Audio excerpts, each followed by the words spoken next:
ফাঁদ তৈরি করতে চেয়েছে, আর তুই ঠিক সেই ফাঁদে পা দিয়েছিস। তুই সামনেকে সন্দেহ করছিস।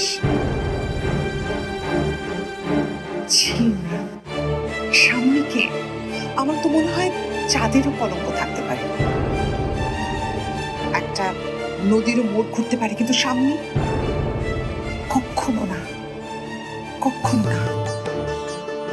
এই মেয়েটা তোকে সূর্য ভেবে 13টা বছর সূর্যমুখী হয়ে ফুটে আছে, আর তুই তার গায়ে কালি ছিটাচ্ছিস। আমি জানি তুই কেন কালি ছিটাচ্ছিস, কারণ তোর হাতে কালি কে তুলে দিয়েছে সেটা আমি জানি। এই মেয়েটা তোকে সূর্য ভেবে 13টা বছর সূর্যমুখী হয়ে ফুটে আছে, আর তুই তার গায়ে কালি ছিটাচ্ছিস। আমি জানি তুই কেন কালি ছিটাচ্ছিস, কারণ তোর হাতে কালি কে তুলে দিয়েছে সেটা আমি জানি। আর তোর মনে সন্দেহ ঢুকিয়ে দিয়েছে। আর সামনে এই সর্বনাশের পেছনে তোরও ইন্ধন আছে। আমি শুধু ইমরানকে একা দোষ দেব না।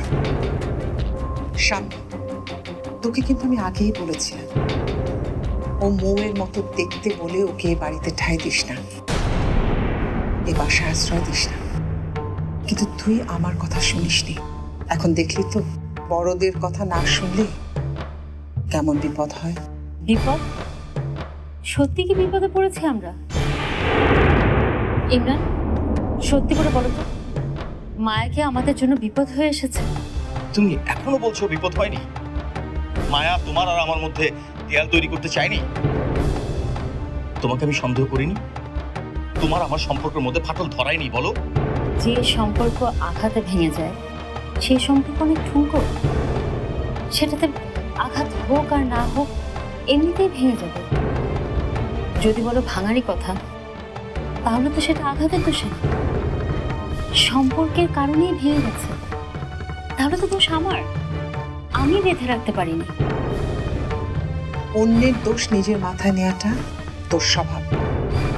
দয়া করে স্বভাবটা এখন থেকে ত্যাগ কর। অন্যর দোষ যে নিজের মাথায় নেই তা তো শুধু না ভুবু, অন্যের অনেক দোষ আছে যেটা নিজের বুকের মধ্যে কবর চাপা দিয়েও রাখতে পারি। তাও কি ছেড়ে দেব? বড় অদ্ভুত সময় বাস করছি আমরা। যখন যাকে পাচ্ছি কথা শুনিয়ে কোন ঠাসা করে ছাড়ছি, এক ঘরে করে দিচ্ছি সুযোগ পেলি। কোনো কথা শোনাতে ছাড়ছি না। যে দুর্বল তাকে আমরা সবাই মিলে আরো মেরে ফেলতে চাইছি। নিজের দোষ থাকতে অন্যকে দোষী করার খেলা আর কতদিন খেলবো আমরা? কে দোষী? মায়া দোষী? কি দোষ তার? পাসপোর্ট মায়ার নামে নেই নাকি? পাসপোর্টে বিদেশের সিল নেই নাকি? সে কখনো বিদেশেই যায়নি, এটাই দোষ? না, মিথ্যে বলাটাই তার দোষ। এই মিথ্যায় তোমার কোনো ক্ষতি হয়েছে ইমরান? হয়নি, ক্ষতি হয়নি আমার। আমি ওকে ভালোবেসে ফেলিনি।